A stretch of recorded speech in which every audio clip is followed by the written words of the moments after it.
Bom, uma boa tarde para os senhores aí. Nós vamos ter hoje um tema meio inusitado, mas da maior relevância. Da maior relevância. Por trás da economia você tem a matemática, por trás da matemática você tem a lógica.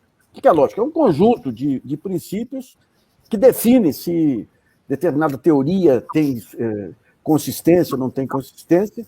E foi em cima da lógica que, tempos atrás, se tentou criar essa teoria do equilíbrio geral do mercado, deixar tudo por conta do mercado, você vai ter equilíbrio de preços. E alguns anos atrás, nós tivemos, no final dos anos 90, esse princípio que gerou todo o aparato teórico do mercado, do livre mercado e tudo, questionado por três grandes pensadores brasileiros, que é o professor Newton da Costa, um professor de lógica de reputação internacional, o Francisco Antônio Doria, matemático e lógico também fantástico, que acabou, e junto com um economista, um brilhante economista, segundo eles relatam, Marcelo Tsuji, que trabalhava com o Delfim na época, e acabou largando a parte teórica aí. Isso aí acabou gerando um livro feito pelo professor Zé Carlos de Assis. O Zé Carlos eu vou falar pessoalmente na cara dele o que eu penso dele aqui, porque o Zé Carlos era um grande jornalista, virou um economista, mas com uma visão do que é relevante das novas ideias, mas muito, muito rica. E o Gabriel Galípolo, que é um economista que está tentando encontrar na lógica algum sentido na teoria econômica, do qual ele é um crítico também há muito tempo. Eu queria agradecer muito a participação do professor Nilton da Costa, do Antônio Doria, do Zé Carlos e do Gabriel aí. Eu vou começar com o Zé Carlos, que foi o autor do livro. O Zé Carlos, ele lá atrás, como jornalista, ele foi autor da mais relevante reportagem, que foi uma pá de cal aí no militarismo, que foi as denúncias da CAPEM e tudo mais. Depois ele entrou para a economia e foi um pioneiro de vários temas que surgiram, inclusive a nova teoria monetária, a questão da economia funcional, e essa questão da lógica do mercado. Eu queria que você resumisse, bem rapidamente, como que você identificou esse grande feito e como foi feito o livro. Olha, Nassif, em primeiro lugar, boa tarde para você e para os nossos colegas. É com um prazer muito grande que eu estou aqui para essa conversa com vocês. Eu fui atraído pela lógica do Doria, porque eu tenho conhecimento há muito tempo, como economista, da questão do equilíbrio dos mercados. Mas eu não sou um matemático, só não. A minha conhecimento disso é um conhecimento praticamente literário, né, dos livros comuns de economia. Eu me interessei por isso, sobretudo, pelo aspecto crítico, né, porque você provavelmente sabe muito bem que um dos principais formuladores os austríacos, entre os austríacos formuladores dessa lógica matemática do equilíbrio de mercados, é o Hayek. E o Hayek é o cara que reintroduziu no domínio econômico e no domínio político a ideia do liberalismo, e sobretudo do neoliberalismo, porque ele foi muito mais radical do que os liberais anteriores. Os liberais anteriores, como Adam Smith, era um sujeito que tinha uma visão de mundo muito abrangente e não tem nada a ver com economista de mercado. Com um economista de mercado, você pode até desculpá-lo pelo seguinte, ele numa época em que você tinha duas ditaduras no mundo complicadíssimas que levaram à guerra. Quer dizer, uma delas arrastada pela guerra, que foi a Rússia, e outra que promoveu a guerra mundial, que é a Alemanha nazista, né? Então, ele tinha horror à questão do stalinismo, do hitlerismo, do autoritarismo extremado. Então, ele misturou isso, a visão lógica dele com a visão política contra o autoritarismo, na ideia de que o mercado é que devia regular tudo, porque o mercado podia entrar em equilíbrio em si mesmo, né? E, obviamente, isso é uma estupidez, quer dizer, não tem nenhum sentido isso. Quer dizer, ele se associou no campo da economia a Friedman, que, por sua vez, acrescentou dados da economia em cima desse pensamento central, e que deu nisso que deu, nos últimos 40 anos. Quer dizer, o neoliberalismo avançando no mundo inteiro. E eu acho que, quando eu conversei sobre isso com o Dória, eu acho que eu encontrei um parceiro espetacular para esse tipo de visão nossa, que está no título do livro, né? Então, basicamente foi isso, quer dizer, a nossa aproximação para escrever esse livro. Tá certo? Tá, vindo. Eu queria ver com o professor Dória, então, como que foi, começou a se desenvolver, um pouquinho da história e da teoria dos jogos, professor, e como que começou esse questionamento aqui interno dos lógicos brasileiros. O problema que existia é um problema que durou 100 anos para ser resolvido, que é mostrar que um sistema competitivo, um mercado competitivo, possui sempre um equilíbrio, algum tipo de equilíbrio, alguma coisa que a gente possa caracterizar como equilíbrio. Isso acabou sumindo em 1951-52, com o chamado Teorema de Hérodo-Dreux, que é o ponto central, eu diria, é a matemática central, a matemática está correta, não tem nenhuma dúvida. Mas ele é usado, digamos assim, ideologicamente.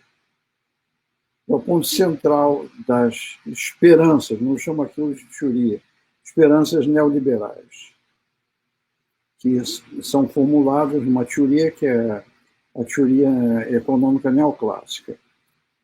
E, nesse meio tempo, Newton e eu estávamos trabalhando num outro problema de matemática, que é um problema que tem aplicações práticas, que é o problema de decisão para sistemas caóticos. O que é isso? Você já deve ter ouvido falar em teoria do caos. Então, o problema que existia era, dadas as equações de um sistema, decidir arranjar um procedimento qualquer, uma maneira, uma conta, uma receita, pela qual a gente diria se um sistema vai entrar em comportamento caótico ou não. Isso é possível fazer? Newton e eu brincamos com isso uns 5 anos. E a resposta é sintetizada numa frase de um grande matemático americano que leu nosso trabalho, etc., e comentou, Steve Smale. Não existe receita nenhuma, qualquer que seja a definição que a gente dê para caos. Isso caiu feito uma bomba, porque significava que conhecer uma propriedade importante no sistema estava longe do alcance dos matemáticos, dos engenheiros, todo mundo que aplicava essa coisa. Aí nós fomos ver em que outras áreas se podia construir resultados semelhantes. Por sugestão de um economista brilhante que se afastou da parte teórica da carreira, que é Marcel Suder, ele se virou para mim e disse assim, numa conversa, tomando cafezinho no café da filosofia lá na USP, professor, dá para fazer isso com teoria dos jogos. Aí eu me virei e disse assim, então dá para fazer com teoria de mercados competitivos, claro. Quer dizer, em 5 minutos nós matamos a charada, por sugestão do Suder. Pegamos umas técnicas que a gente tinha desenvolvido, etc., aplicamos, e o resultado foi, vou fazer uma paráfrase da coisa. Existe, o mercado tem equilíbrio, só que você não tem critério geral para dizer que o mercado alcançou equilíbrio ou não. Ou seja, você sabe que tem equilíbrio, mas não sabe se, de repente, uma situação de estase, o mercado ficou parado, de alguma maneira, é um equilíbrio ou é simplesmente um refresco que o mercado está tendo. Isso é terrível, porque você não pode caracterizar mercados em equilíbrio, em economia, no caso geral. Nós achamos a coisa divertida, porque realmente, quando você encontra uma impossibilidade bem grande, é que a gente começa a se divertir. E aí, evidentemente, surge uma série de questões interessantes, será que você consegue superar isso de alguma maneira, tudo mais. Agora, isso teve uma repercussão consideravelmente grande, vai direto contra um dos pilares ideológicos da teoria neoclássica. É que você pode tirar o mercado sendo sábio, ele atinge o equilíbrio, e você deixa só ele atingir o equilíbrio. Só que você não sabe quando é que ele está atingindo o equilíbrio. A história é essa. Ah, tem outra coisa. Nós combinamos escrever esse livro, Assis e eu, tomando bom chopp. O Assis é um grande companheiro de chopp. Muito bom. Obrigado. Posso pegar emprestada a palavra aqui, Nassif? Hã? Posso pegar a palavra emprestada aqui? Deixa eu só colocar para o professor Nildo da Costa. Professor, eu queria... Depois que tem pronto, digamos, a conclusão lógica, é de uma simplicidade fantástica. E, obviamente, tem uma baita elaboração antes. Como é que... Eu não sei se seria possível sintetizar em pouco tempo, mas como é que o senhor trabalhava, digamos, essa questão da teoria dos jogos? Quais as premissas que eram utilizadas para chegar a essa conclusão? Eu prefiro fazer uma referência geral sobre a lógica, porque quando se fala em lógica, parece que é uma coisa bem determinada. Em primeiro lugar, a lógica, como todo mundo sabe, nasceu com Aristóteles, tirou o silogismo e continuou durante o milênio como uma coisa absolutamente trivial. A partir do fim do século XIX e começo do século XX, tudo mudou. E eu digo, uma das coisas centrais nessa mudança aconteceu por volta de 1930 com um jovem lógico austríaco chamado Kurt Gödel. Ele demonstrou dois teoremas, duas coisas assombrosas. Em primeiro lugar, se eu pegar uma teoria dentro da lógica padrão desenvolvida, não a lógica aristotélica apenas, mas uma coisa muito mais desenvolvida a partir dos trabalhos de Russell, Whitehead e outros, a lógica sofreu uma mudança enorme, se tornou um instrumento de trabalho profundo e incrível. Bom, os teoremas de Gödel dizem exatamente o seguinte. O primeiro teorema: qualquer sistema, escolha um conjunto de proposições como base para o sistema, adota um sistema, a lógica clássica como lógica do sistema para tirar conclusões. Qualquer sistema desse tipo, se não for contraditório, ele não é completo. Existem sentenças na linguagem da teoria baseada nessa lógica e tal, tais que nem ela nem sua negação são demonstráveis. Isso é uma coisa assombrosa, vou repetir. Usando a lógica padrão, os processos usuais, lógicos usuais, Gödel demonstrou o seguinte: qualquer sistema lógico, se for consistente, isto é, não demonstrar teoremas contraditórios, ele é indecidível no seguinte sentido: eu não tenho um critério para saber quais são as proposições verdadeiras, demonstráveis e as que não são demonstráveis no sistema. Ele é incompleto. Faz parte da lógica tradicional esse fato fundamental. Ela é necessariamente incompleta. E há um segundo resultado que é a consequência desse primeiro.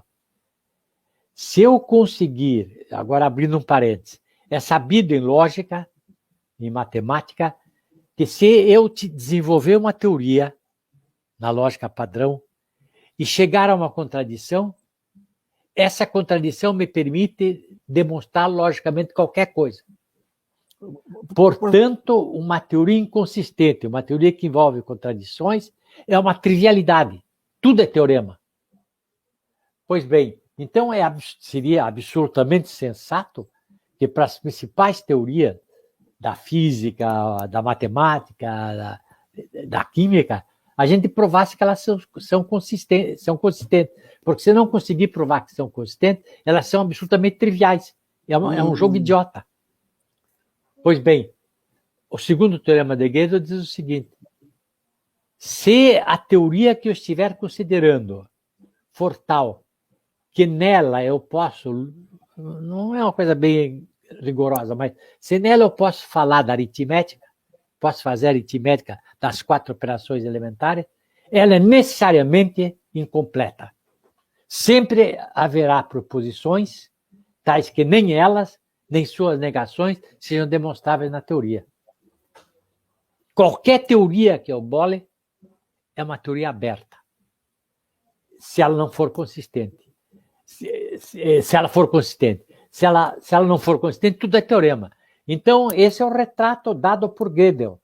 Quer dizer, as teorias fortes, da matemática padrão, as teorias fortes são necessariamente incompletas, a não ser que sejam triviais, tudo demonstrável. E isso causou um rebuliço enorme na lógica e na própria concepção de lógica. Será, indo um passo adiante, existem outras lógicas, outras matemáticas infinitas matemáticas, infinitas lógicas. Será que esses teoremas se aplicam a todas elas? Na maior parte, sim. Então, a matemática, se ela quiser se basear na lógica padrão usual, ela é necessariamente incompleta, não posso demonstrar, a não ser que seja inconsistente, só posso demonstrar certas coisas, e tem coisas que eu não posso nem demonstrar, nem provar que são falsas, nem que são verdadeiras, nem que são falsas. Em segundo lugar, existem sentenças, propriedades da aritmética, vagabunda dos números inteiros, que eu não posso nem demonstrar que são verdadeiras, nem mostrar que são falsas nessa lógica. E isso, então, a partir dessa época, completando isso, foram sendo construídas vários tipos de lógica. Por que ficar só na lógica clássica? Deixa eu dar só um exemplo. Na mecânica quântica,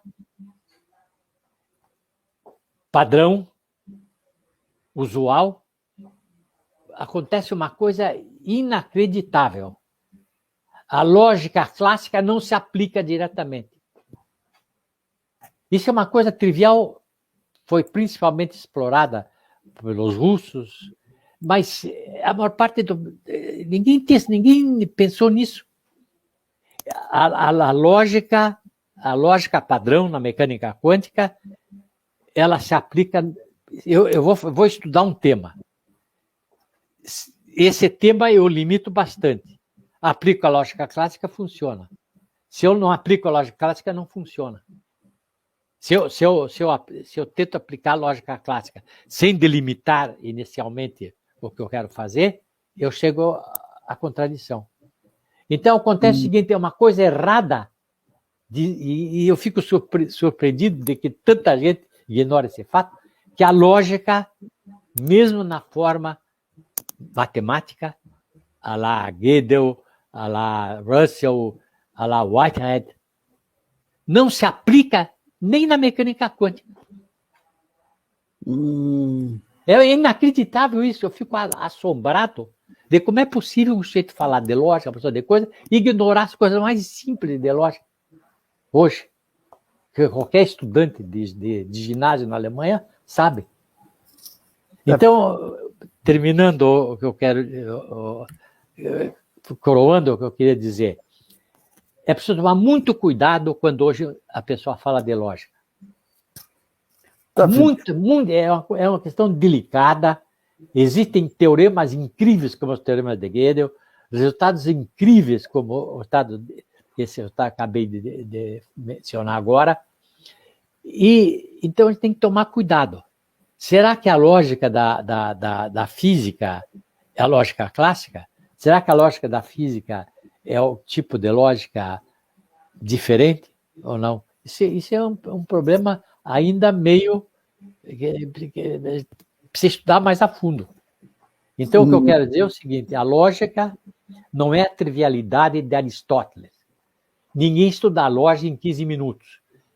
Se a pessoa não tiver uma tremenda base matemática, que seja capaz de julgar a própria matemática e criticar a própria matemática, não pode fazer lógica de um modo sensato. E, no entanto, eu vejo aí todo mundo falando de lógica, eu fico às vezes, meio surpreendido, porque falam de coisa que não bate. O que eles imaginam que é lógica não tem nada a ver com a lógica padrão. Joia. Desculpem, eu fugi um pouco do assunto, mas eu tinha que dizer isso. Obrigado. Maravilha, professor. Eu vou passar a palavra ao Galípolo, depois eu queria que o senhor detalhasse alguns casos simples para a gente entender esse negócio o que pode ser provado falso para ser verdadeiro, para ficar mais didático para os nossos ouvintes e para mim também, que não sou o especialista. Gabriel. Eu queria dizer que eu estou com dificuldade hoje de disfarçar a empolgação de estar aqui com vocês, professores. Primeiro, elogiar o Nassif. Precisa reunir um nível de espírito público e capacidade intelectual absurda para conseguir reunir intelectuais como vocês aqui, ainda mais no momento de tanto empobrecimento do debate. E eu queria dizer para quem está escutando que, às vezes, pode parecer que esse debate é um debate mais teórico ou coisa desse tipo, mas hoje eu acho que este programa de pesquisa é a coisa mais importante que existe para que a gente possa tomar consciência, enquanto sociedade, das nossas possibilidades de reformar a nossa condição. Exatamente. Porque a economia se apoderou de uma ideia de naturalização ou de lógica inquestionável que afasta a possibilidade de crítica para impor, e o professor Newton Costa usou uma frase maravilhosa, assim, a lógica parece uma coisa bem determinada, para impor um determinismo à sociedade que afasta o espectro econômico do campo democrático, daquilo que é possível de ser criticado e ser feito. E eu vou ser aqui, o nosso querido professor Zé Carlos foi modesto ao dizer que era uma crítica à teoria do Nash, do equilíbrio, mas eu queria fazer o oposto do que foi feito com a geometria euclidiana pela teoria da relatividade. Eu quero generalizar a crítica de vocês e estender para todo o corpo econômico de pensamento. Porque a verdade é que a economia, a partir do momento, as ciências sociais como um todo, a partir do momento que o Locke vai se desenvolvendo ali, contemporâneo ao Newton, incorporou essa ideia de naturalidade como uma recorrência estável, sempre igual, e aí ela entra pelo Hume, que vai adotar o desafio do Newton em ótica, de tentar aplicar aquilo na metafísica, e vai dizer, meu querido, isso não é porque uma coisa aconteceu depois da outra, que aquela coisa aconteceu por causa da outra. Vai despertar lá o Kant do sono dogmático dele, mas na economia o Smith vai tentar incorporar essa ideia de naturalidade enquanto uma recorrência estável, sempre igual, com a ideia do Mandeville, de vícios privados que geram virtudes públicas, que o Hayek vai dizer, que o professor Zé Carlos citou, como o precursor da mão invisível. E isso é uma ideia que vai tomando outras palavras. Ela sai de natural para uma ideia de neutro, para uma ideia de equilíbrio, para uma ideia de justo. São sempre nomes que são dados aos preços que chegam neste ponto de equilíbrio, desde que você não perturbe o comportamento natural e lógico desse homem racional que é o indivíduo agente econômico. E aí eu queria dizer como é que um modesto economista que estava trabalhando no mercado financeiro chegou a vocês. Toda a lógica foi salva e foi resgatada, especialmente a lógica econômica nesse sentido, especialmente de você colocar no indivíduo, numa lógica do indivíduo que está pela sua natureza, escolhendo como é que ele vai alocar os bens ali, numa utilidade marginal. No final do século XIX, ali, quando Darwin estava colocando a natureza na história, dizendo, olha, tem evolução, ela não é sempre igual, ela não é uma recorrência sempre igual, mas o Jevons, o Walras e o Menger vão lá colocar e dizer o seguinte, não, é um sujeito Robinson Crusoe, numa ilha. E no mercado financeiro você faz a mesma coisa, você modela, pensando como um indivíduo que está formando o seu portfólio, deduzindo preços de equilíbrio, para saber o quanto de um ele tem e quanto de outro ele tem, quando que ele compra e quanto ele vende, como se fossem pontos de equilíbrio estático. E aí, um sujeito que não estudou lógica, nem economia, nem nada, por exemplo, o tesoureiro do banco do qual eu trabalhava, falou o seguinte para mim um dia, olha, a boleta só sai se tiver um cara comprando e um cara vendendo. Ou seja, o mercado se realiza na contradição. Para alguém querer vender um ativo, ele precisa imaginar que existe, ele precisa encontrar do outro lado alguém que queira comprar um ativo. E não era aquilo para ir para um ponto estático de equilíbrio. Eu vendi porque eu acho que vai cair. E quem comprou, comprou porque acha que vai subir. São movimentos contrários que realizam o mercado. O mercado é algo que se realiza na contradição. E que ele tenta apresentar um discurso narrativo de como ele tivesse uma lógica exata do qual determina preços de equilíbrio. E aí a gente vê a vergonha, que os vexames que os modelos econômicos passam sempre, porque é uma tentativa, que está muito bem explicada no livro de vocês, de determinar a si mesmo como se essa determinação fosse uma coisa exógena. É um estádio do espelho. Assim, o mercado é uma criança de 3 anos olhando para o espelho e querendo achar que é outro. Porque o mercado fica modelando os comportamentos do mercado do qual ele mesmo integra. Como você não consegue fazer uma separação formal entre o agente de mercado e o mercado, ele fica modelando como ele mesmo vai se comportar, como se fosse uma variável, uma determinação exógena, para, com esse discurso de uma determinação exógena, afastar, dizer o seguinte: não há alternativa para vocês, não há caminho, a política econômica a ser feita é só essa. Qualquer coisa fora disso é antinatural, está fora, vai desviar do equilíbrio, não é justo, está fora do neutro. Esta lógica é o que vem impedindo, vem se apresentando como uma interdição da economia, que é um tema central para a nossa sociedade, como aquilo que pode ser colocado dentro da esfera da política. E foi marginalizado. Então, eu sei que eu devia ter feito uma pergunta e não ter feito essa fala longa aqui, mas é que eu queria sublinhar a relevância que existe dos economistas se aproximarem da discussão e das contribuições.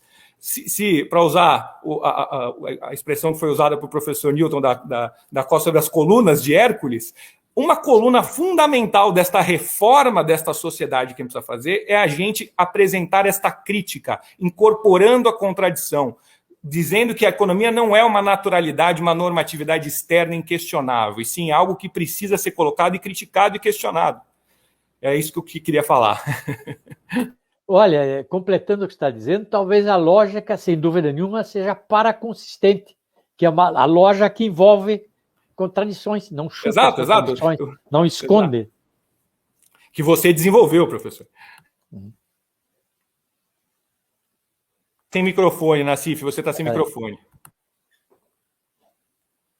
Eu queria que o professor Dória desse alguns exemplos de verdades que tem que ter capacidade de identificar o falso e o verdadeiro para poder ser consistente.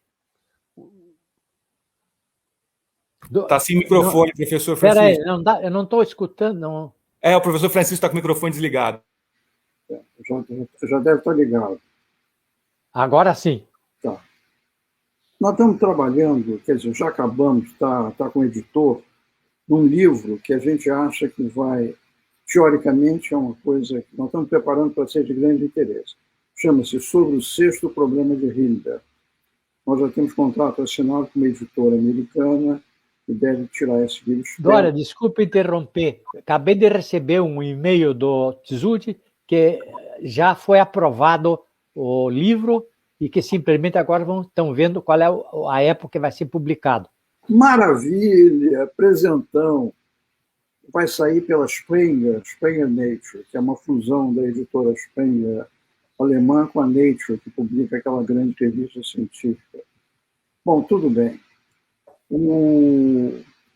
Nesse livro, o que é que a gente faz? A gente pega a xepa dos trabalhos que a gente fez.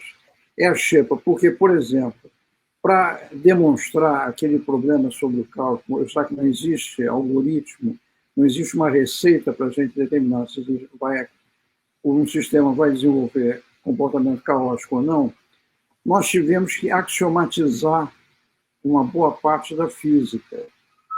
Isso foi feito, a gente resolveu, num caso particular, um problema proposto em 1900, chamado o Sexto Problema de Hilbert. Hilbert é David Hilbert, o grande matemático alemão, que criou uma série de conceitos novos, etc., e abriu horizontes novos da matemática do século XX. Ele formulou 23 problemas E um deles, o sexto, é o problema que nós acabamos resolvendo para poder mostrar isso. A física está cheia de exemplos de indecibilidade e incompletude. É isso que o Newton explicou em detalhe. E a gente pode sair da física e falar, por exemplo, em ecologia matemática, sistemas competitivos. Vou dar um exemplo. Vírus e gente. O vírus é o predador, a gente é presa. Como é que esse sistema se comporta? Esse sistema, da maneira mais simples possível, ele se comporta segundo umas equações chamadas equações de Lotka-Volterra, que também exibem, quando a gente vai complicando de certa maneira o sistema, essas indecibilidades que a gente andou tratando. A gente pode tratar várias versões da teoria econômica. Aí você vai dizer, bom, isso aí é um problema das teorias capitalistas. Vamos pegar uma teoria marxista que esta está fora. Só se não tiver sombra de matemática, porque qualquer tentativa de matematização da teoria marxista cai no mesmo problema. E vai daí afora. Esse nosso livro é uma espécie de compêndio dessas situações estranhas que acontecem. Tem muito mais. Tem um problema que me fascina, que é uma teoria não vale só pela parte, digamos assim, dedutiva dela, vale pela interpretação.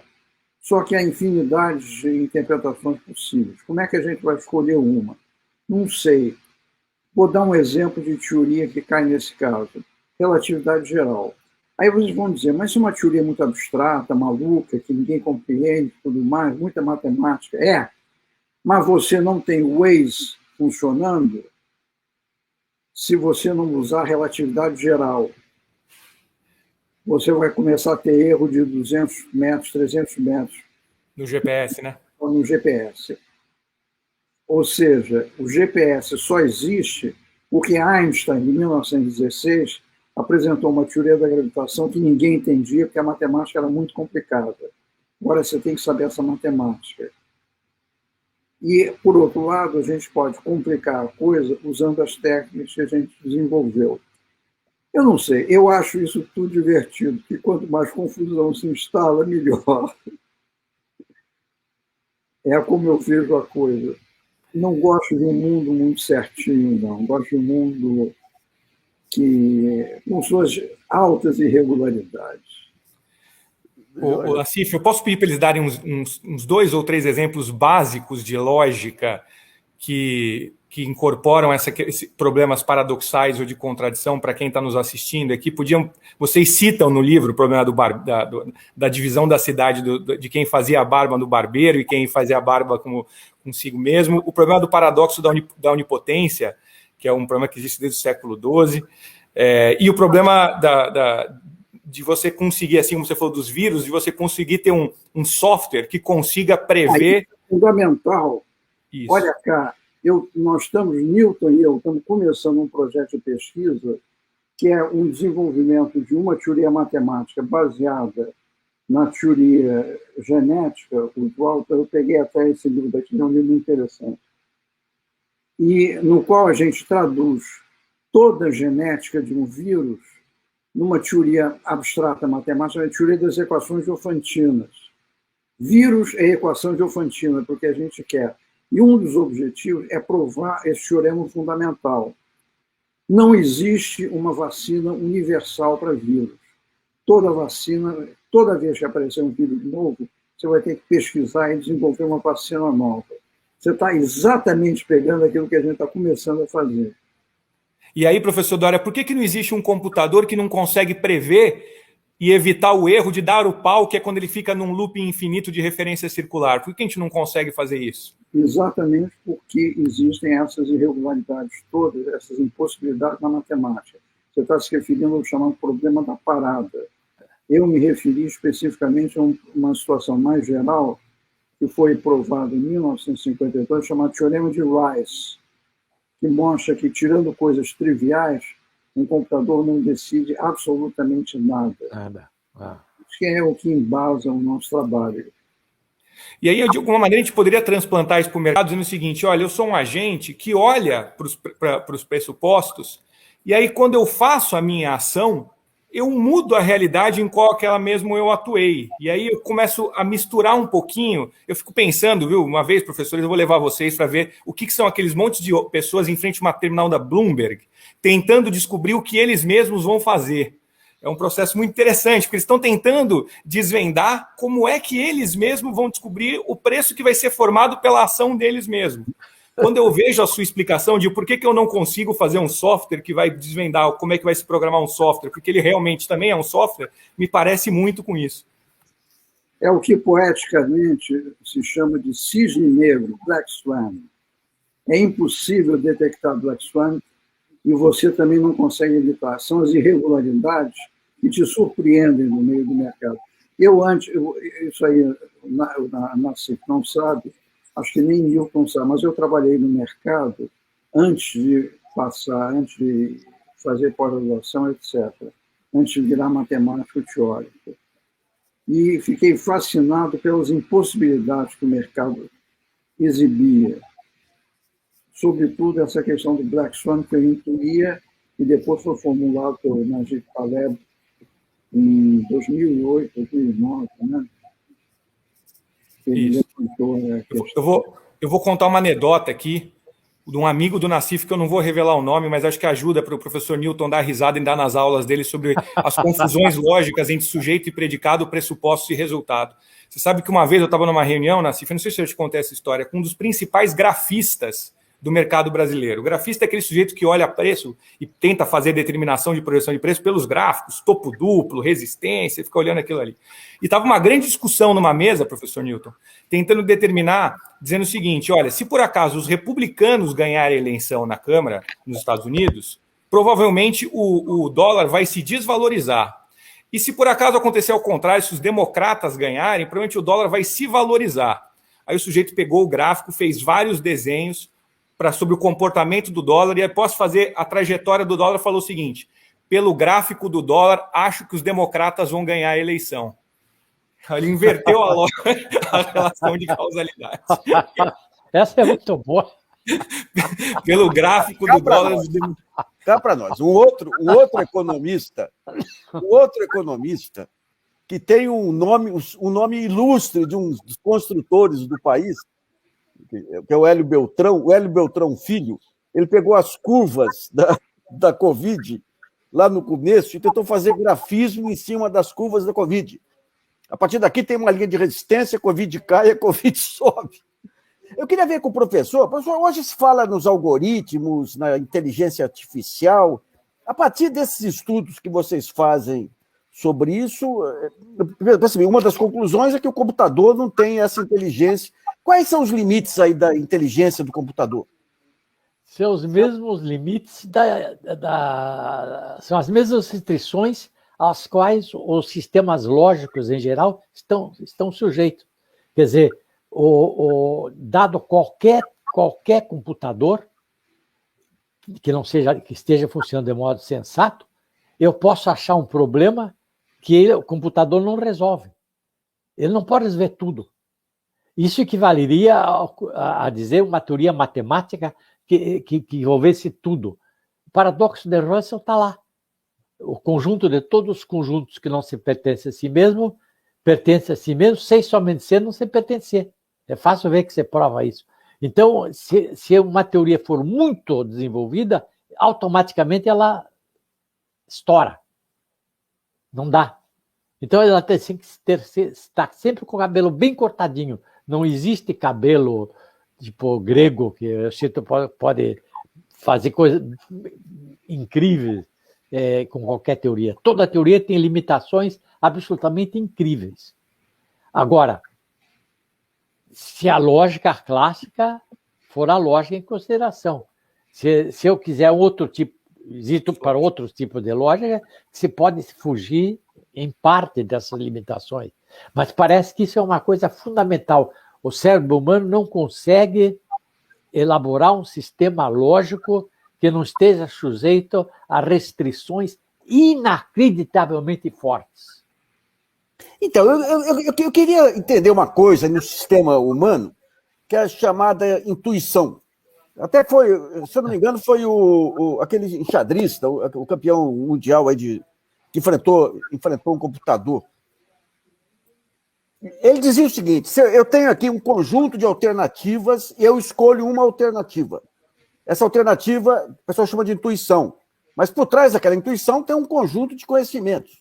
Você tem alguns cientistas que andaram desenvolvendo uma teoria na Itália, a neuromagna, que diz que a natureza humana também emitiria energia e tudo, então um tipo de conhecimento pode estar presente em vários locais e a pessoa trabalha aquele conhecimento como se fosse intuição, sem fica parecendo que é palpite. Ele coloca nisso o analista político, que consegue interpretar estatística, coloca o médium nisso.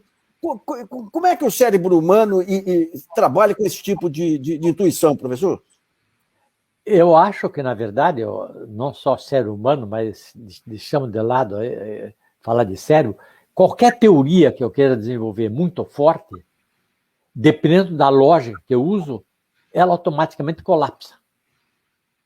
Não é possível. Aliás, se for me permitido, deixa eu só dizer uma coisa. A mecânica quântica, por exemplo, a mecânica quântica padrão, usual, essa mecânica quântica a gente podia dizer o seguinte: em qualquer problema quântico, um átomo de hidrogênio golpeia um sistema físico lá, etc. Ele resolve qualquer problema desse, pelo menos aproximadamente. Isso é falso. A mecânica quântica chama-se isso o teorema de Cauchy-Specker. Se eu quiser resolver um problema em mecânica quântica padrão,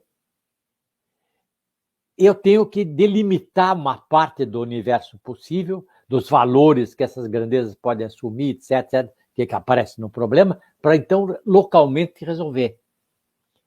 Não existe leis dentro da mecânica quântica que abranjam todos os sistemas quânticos possíveis.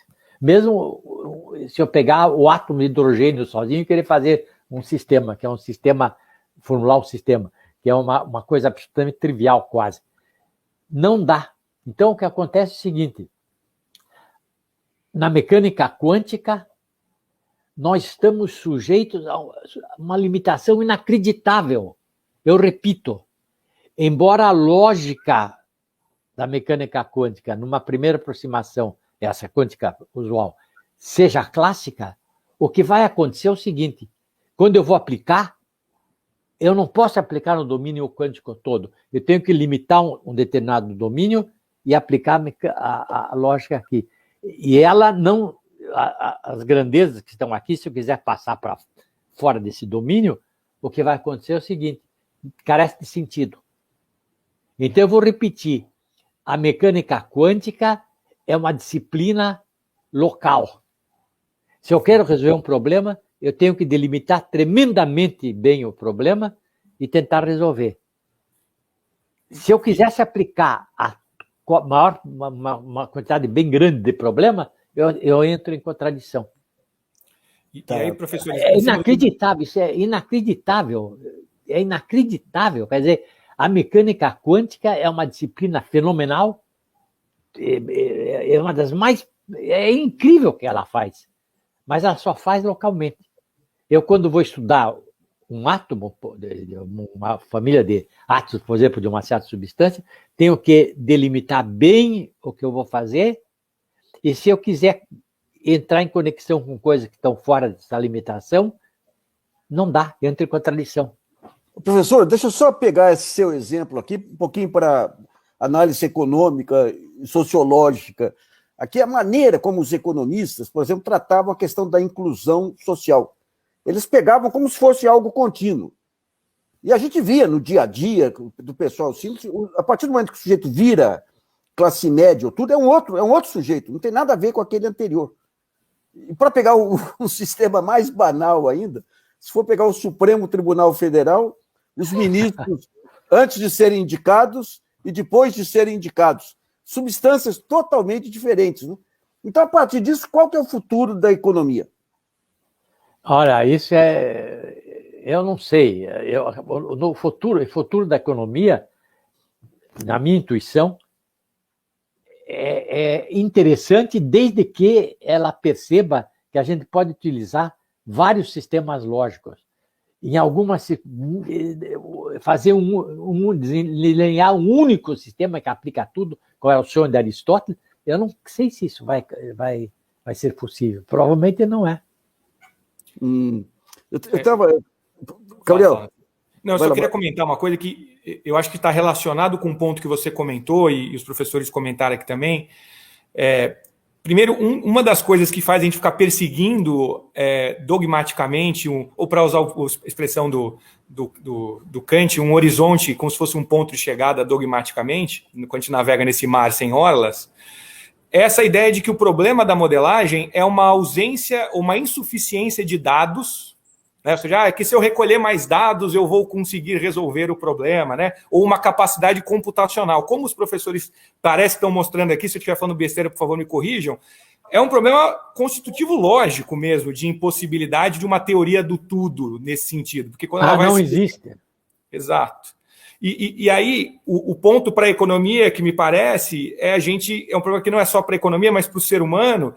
Quando o professor Nildo da Costa, imagina o quanto ele deve estar cansado disso, se a gente na economia está cansado, Nassif, imagina ele discutindo lógica, de como o ser humano é facilmente sequestrado, apreendido por determinações exógenas, alienadas, porque isso é um sossego, isso é um repouso para esse movimento. O que os professores estão mostrando a indeterminação gera angústia, não é pelo vazio, não é pelo resultado nulo, é pelo infinito. É porque ela entra num loop infinito ali de determinações. Isso gera uma angústia tremenda, que só encontra repouso na negação do próprio movimento. Quando ele vai lá e fala assim, bom, me alienei minha determinação, coloquei uma coisa exógena. A gente precisa ter a maturidade enquanto sociedade, especialmente como economistas, de reconhecer essa incapacidade de não ter um modelo que é uma verdade absoluta, dogmática, que chega e impõe e fala, é isto que nós temos que seguir, essa regrinha do bolo e todo mundo vai ser feliz.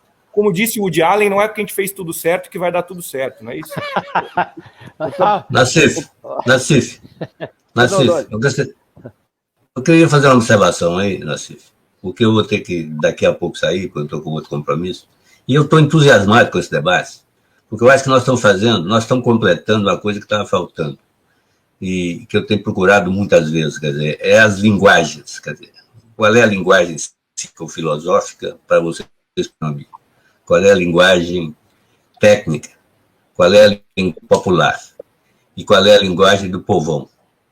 Eu realmente tenho procurado adotar critérios de 4 linguagens. Mas, antes de entrar nisso, propriamente dito, eu queria dizer o seguinte.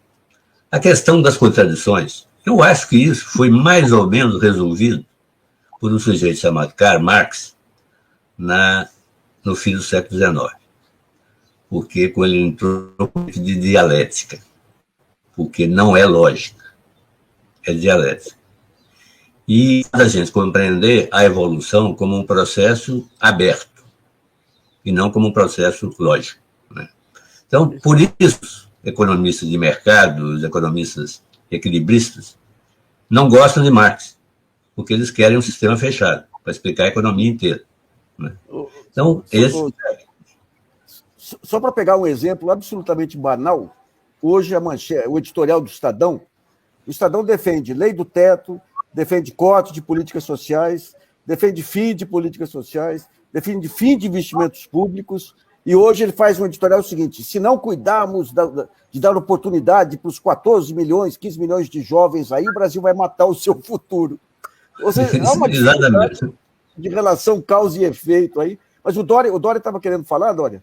Não, eu queria dar 2 exemplos para mostrar como é que a gente está entrando num terreno que é muito complicado, mas, por outro lado, é extremamente rico. Primeiro, um teorema que Newton e eu provamos em 94, se não me engano. O teorema diz o seguinte, existem infinidades de problemas em matemática, em tudo quanto é área da matemática, que são tão difíceis quanto o teorema de Fermat. Você só resolve esse problema se você resolver antes o teorema de Fermat. Em qualquer área. Ou seja, você pode ter uma questão aparentemente inocente e, na verdade, o teorema de Fermat está escondido lá dentro. Em economia, tem um trabalho recente que eu fiz, foi a partir de um trabalho de um economista, aliás, austríaco, neoclássico americano, chamado Phil Maiman, em que ele diz o seguinte: um mercado é eficaz, eficiente, se e somente se existe uma certa conjectura chamada conjectura P igual a NP, é verdadeira. É uma coisa maluca, porque eu estou misturando teoria da computação da maneira mais abstrata possível com um conceito concreto, que é o conceito de mercado eficiente, que é o mercado onde a informação se propaga rapidamente, etc., se espalha, tudo. Ou seja, de repente a gente não sabe o que é teoria aplicada, o que é teoria teórica, teoria abstrata. A gente não sabe onde é que sequer essas ideias vão levar. E eu acho que vale a pena a gente explorar isso, porque a gente vai abrindo uma caixa, cofre de tesouro, digamos assim. De repente encontra lá dentro não só problema, dificuldade, etc., mas sim caminhos novos. Como eu vejo isso. Está pensando nisso quando você está fazendo Nassif, como eu vou ter que sair daqui a pouco, eu só queria colocar, primeiro te cumprimentar por esse programa, pelo seguinte: eu acho que esse é o quarto nível em que a gente está trabalhando para explicar a economia. É o nível da filosofia, da lógica, e de uma forma extremamente brilhante. Quer dizer, esse problema está resolvido, praticamente. É uma questão de difusão. Né? Você tem um terceiro nível, que é o nível literário, né? Que nós todos trabalhamos. Você é um especialista nisso, escrevendo muito bem. Mas nós que escrevemos bem, nós escrevemos para um público determinado, um público sofisticado. Assim como também para um público ainda mais restrito. Eu acho que nós temos que aprender a escrever para um público mais abaixo disso. Tá certo? E temos que aprender a escrever para o povão. Eu estou tentando fazer isso criando uma fábula chamada Conto Era Puro. Mas depois eu vou entrar nisso um pouco, não hoje, mas em algum momento aí eu vou entrar nisso com mais detalhe. Mas tem que dar ao povo. O processo de transformação no Brasil vai ter do povo começar a entender essas coisas que a gente consegue entender, mas não consegue transferir para eles. Esse é que é o grande problema. Quer dizer, a dialética não funciona no vazio, ela funciona no nível também das consciências, né? Dos fatos e das consciências. Então, eu acho que é uma coisa que nós temos que pensar. Quer dizer, como é que você transmite para o povo aquilo que nós fazemos tão bem em outros níveis da comunicação. Mas, de qualquer forma, é um prazer estar trabalhando aqui com vocês nessa live. Né? Gostaria que houvesse outras oportunidades para a gente discutir isso. Eu vou ter que estava com um compromisso antes, inclusive, do que o Nassif me comunicasse do horário desse programa. Então, ao Dória, ao professor Newton e ao Gabriel, e, sobretudo, a você, Nassif, o meu agradecimento por poder participar de um debate tão inteligente, tão importante e tão oportuno para a sociedade brasileira. Nós estamos ajudando, cada um no seu campo, a demolir o neoliberalismo imperante no Brasil. Muito obrigado. Exatamente. Obrigado. Professor, tem uma questão que foi colocada aqui por um espectador. O que o senhor acha dessa ideia da lógica dialética? Posso lhe dizer, olha, é incrível. Isso que se chama lógica dialética, hoje em dia, na verdade, foi generalizado, etc., chama-se lógica paraconsistente. Lógica paraconsistente é uma lógica que permite a existência de contradições. Na lógica clássica, por exemplo, se eu for desenvolver uma teoria matemática clássica, e se eu chegar a deduzir uma contradição, uma proposição e também sua negação, o que vai acontecer é o seguinte: tudo é teorema. Ela é trivial, é uma teoria boba. A essência da matemática clássica, padrão, é exatamente que ela seja consistente. Se ela não for consistente, ela é trivial. Bom, mas agora acontece o seguinte, um indivíduo como Marx, ele falou tanta coisa, a lógica disso, será que existe uma lógica que mais ou menos reflita certos aspectos da teoria de Marx? Existe. É a lógica paraconsistente. É uma lógica que, tal que, a presença de contradições não trivializa o sistema. Na lógica clássica, se eu provar A e não A, eu posso provar tudo. Não existe, tudo é teorema. E nas lógicas paraconsistentes, não. Mesmo que exista uma contradição, ela é localizada, não se espraia. Então, as teorias de Marx e de outros, se eu quiser formalizar numa lógica diferente, posso. Evidentemente, Karl Marx, eu não sou especialista em Marx, mas Karl Marx, se ele quisesse dizer que a coisa dele era lógica, tinha um certo aspecto lógico, pode dizer, é paraconsistente. Dá para construir matemática paraconsistente, matemática na qual existe paradoxo, uma matemática na qual, por exemplo, existe o conjunto de Russell. Um conjunto de Russell, e aí eu estou cansado, vou terminar. O conjunto de Russell, usualmente, é o conjunto de todos os conjuntos que não pertencem a ele mesmo. Um conjunto pode pertencer a ele. Por exemplo, há vários exemplos, e pode não pertencer também, há vários exemplos. O X da questão é o seguinte, Bertrand Russell, uma vez, desenvolveu um paradoxo, considerando o conjunto de todos os conjuntos que não se pertencem a si mesmo. E provou o seguinte, se esse conjunto pode pertencer e não pertencer a si mesmo. Eu vou repetir. Paradoxo de Russell. O conjunto de todos os conjuntos que não se pertence a si mesmo. Porque um conjunto pode pertencer, o conjunto dos soldados britânicos não pertence a ele mesmo porque não é um soldado britânico. O conjunto de todos os conjuntos pertence a ele mesmo porque é um conjunto. Pois bem, o conjunto de todos os conjuntos que não se pertence a si mesmo, pertence a si mesmo, é fácil provar isso, sem somente ser não pertencer. Esse é o paradoxo de Russell. Numa lógica paraconsistente, o conjunto de Russell, que não existia na matemática clássica, pode existir e leva a certas consequências interessantes. Então, como existe a matemática clássica, padrão, existe uma matemática paraconsistente, existem vários outros tipos de matemática, intuicionista minimal e tal. Inclusive, para terminar, está falando muito, existe uma matemática sem negação. Gris foi um jovem matemático holandês que bolou uma matemática na qual não pode ter negação. Negação, diz, é uma atividade pré-matemática. A verdadeira atividade matemática é uma atividade construtiva, positiva. Então ele chuta a negação e dá origem a uma matemática linda. Eita. E aí, Nassif, assim, o que o professor Newton desenvolveu a vida toda, e o professor Francisco Antônio Doria, quando ele falou assim, a coisa vai ficando complicada, mas eu gosto de quando a coisa vai ficando complicada. Claro. Eu acho que os dois ensinam a gente a pensar.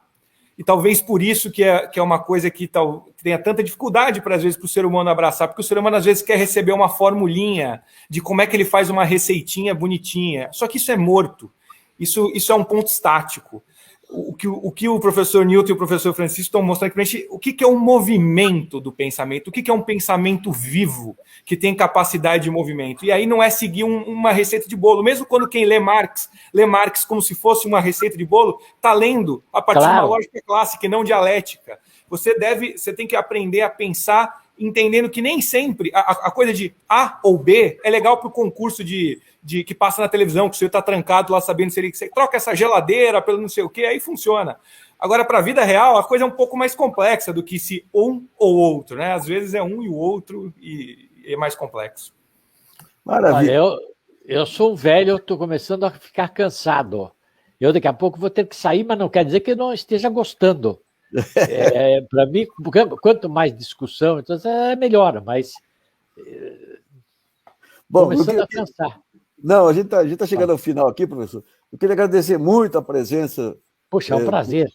dos três. E cá para nós, pessoal, ter o professor Nilton da Costa, o professor Dória aqui no canal, vocês não sabem a relevância que é em termos da nata do pensamento brasileiro. Nós que sempre criticamos esse primarismo da economia, essa capacidade de ver desdobramentos de atos econômicos, tudo, quando a gente entra nesse universo da lógica, mesmo não conseguindo entender todos os conceitos aí, mas pegando o espírito da lógica, você vê o quanto que a economia tem que avançar, especialmente no Brasil, que é um país em que as ideias elas viram peças de museu e não saem.